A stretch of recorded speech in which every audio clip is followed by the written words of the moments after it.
Supreme court ने एक बहुत ही इंपॉर्टेंट रूलिंग दी है जिसमें अगर किसी भी माइनर के साथ कोई भी कंसेंशुअल सेक्सुअल रिलेशनशिप एग्जिस्ट करती है which was based out of on the idea of marriage, तो उसको ग्राउंड्स ऑफ रेप नहीं माना जाएगा।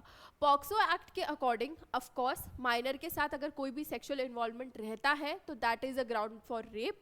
लेकिन अगर इस नुआंस में कोई भी परिस्थिति आती है तो सुप्रीम कोर्ट ने साफ साफ कह दिया है कि ये कोई भी ग्राउंड नहीं हो सकता है रेप का। ये पर्टिकुलर एक्विजिशन जो है वो इसीलिए आई क्योंकि रिसेंटली एक जो केस है वो अपीयर हुआ in front of the Supreme Court, जिसपे एफआईआर फाइल की गई थी 2022 में एक वुमन के द्वारा who was a minor back then, 15 years की थी वो at the time of the incident that had happened. तो एलिजिडली ऐसा हुआ था कि there was consensual sexual relationship on the promise of marriage, जिसके बेसिस पे उन्होंने एफआईआर दायर की आफ्टर टर्निंग 18, क्योंकि जो एक्यूज्ड इंसान था उसने शादी करने से मना कर दिया। The charges that were kept were under IPC section 376 which was rape, 417 which was cheating, 506 which was criminal intimidation and 34 which was common intention, जिसके तहत पॉक्सो एक्ट सेक्शन 6 इन्वोक हुआ था। जिसके अकॉर्डिंग अगर आप देखो तो सुप्रीम कोर्ट ने काफ़ी एक्सप्लिसिटली बोल दिया है कि अगर आप अपनी कंसेंसस से रिलेशनशिप में थे तो हम इसको ग्राउंड नहीं मान सकते। आप कोर्ट का टाइम बिल्कुल वेस्ट मत करो, this is not right whatever you are doing. और 3 साल से आप कहाँ थे जब आपके साथ ये सब उस टाइम पर हो रहा था। तो we can absolutely not consider all of this. Please do not misuse the law, this was something that was stated by the Supreme Court as such. So उसी नुआंस में ये पर्टिकुलर केस मैं आप तक लेके आई हूँ जिससे आप अपनी ओपिनियन बिल्डिंग कर पाओ कि जुडिशरी जो है वो कितना ओपन रहती है with respect to interpreting laws made by them, right.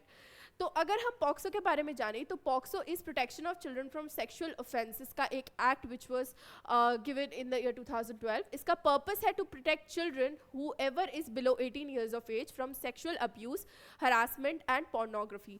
अगर कोई चाइल्ड अपना कंसेंट भी देता है और वो लीगली एक मेजर नहीं है, 18 साल से ज़्यादा का नहीं है, तो वो पॉक्सो एक्ट में ही काउंट होगा।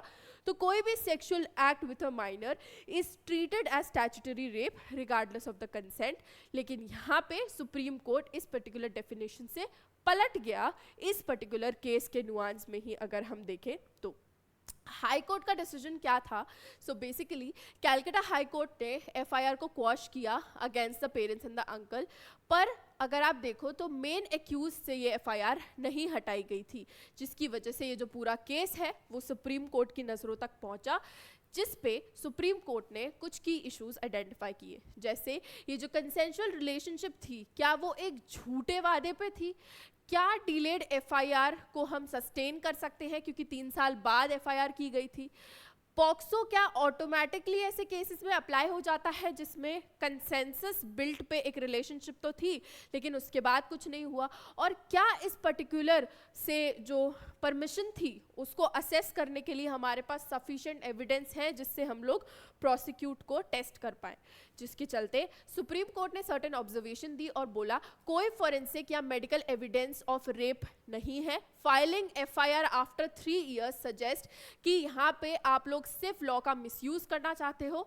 जो प्रोसिक्यूट्रिक्स है उनका एडमिटेड कंसेंट था और ये of course promise of marriage पे था, लेकिन ऐसा कोई भी प्रूफ नहीं है कि कोई इंटेंशन ऑफ मैरिज था ही नहीं। तो सिंस यहाँ पे कोई ज़्यादा ग्राउंड्स नहीं है इसीलिए हम यहाँ पे कोई भी एक स्ट्रिक्ट एक्शन नहीं लेते।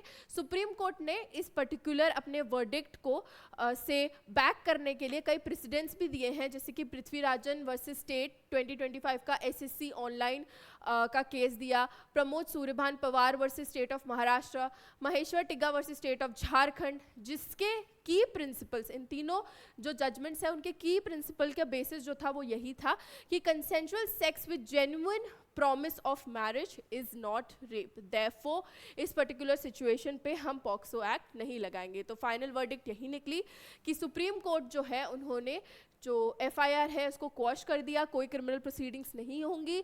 ये बोला कि कंप्लेंट जो है वो सिर्फ एक लीगल प्रोसेस को मिसयूज करने के लिए की गई थी, और क्लैरिफाई किया कि पॉक्सो जो है वो बिना स्ट्रॉन्ग एविडेंस के हम इन्वोक नहीं कर सकते. इट इज़ वेरी एसेंशियल कि पॉक्सो के लिए आपके पास बहुत अच्छे एविडेंस हों, क्योंकि कंसेंट बेस्ड और ऑनेस्ट मैरिज प्रॉमिस जो है वो ग्राउंड्स ऑफ रेप नहीं होगा. अगर उल्लू बेवकूफ़ बनाया है सिर्फ तभी हो सकता है. जिससे आप एज यूपीएससी सीएससी एस्पिरेंट्स अपने वे फॉरवर्ड्स के लिए की टेक अवेज ले सकते हो कि मियर प्रॉमिस ऑफ मैरिज जो है वो रेप के लिए अमाउंट नहीं करता. Consent of a minor valid नहीं है लॉ के अंतर्गत, बट इसको बैक करने के लिए हमको एविडेंस चाहिए.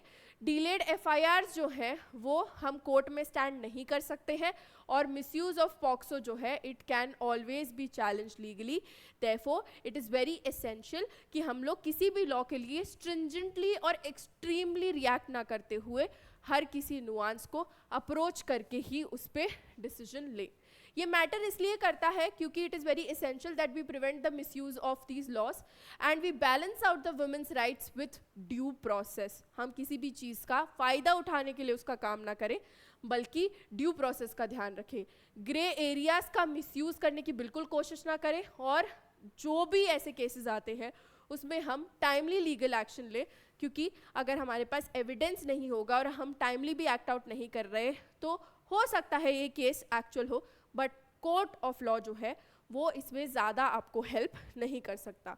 सो इसी रिस्पेक्ट में जो पूरा केस है वो लाई करता है. अगर आप अपनी यूपीएससी सीएससी की तैयारी फाउंडेशन से करना चाहते हैं हमारे साथ, तो आप जुड़ सकते हैं हमारे साथ, क्योंकि हमारे जो कोर्सेज हैं वो लाइव हो चुके हैं.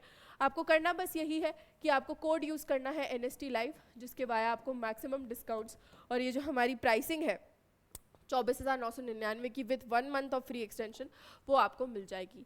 आई hope that this particular case made sense to you, and if it did तो आपका जो भी ओपिनियन बिल्ड हुआ है कमेंट सेक्शन में मुझे ज़रूर बताइएगा. एंड इस सेक्शन को लाइक शेयर कमेंट और इस चैनल को सब्सक्राइब करना बिल्कुल मत भूलना, क्योंकि हमारा इंटेंशन रहता है आपकी ओपिनियन बिल्डिंग पे काम करना, क्योंकि यूपीएससी सीएससी में opinion will matter a lot, since being on extremity never helps. You have to be on the neutral ground so that you look at all the perspectives very openly. With this is me Nandini signing off for the day. Hope you liked the session, and if you did, then please do like, share, comment and subscribe to this channel. Let's crack UPSC CSE. Thank you so very much for watching.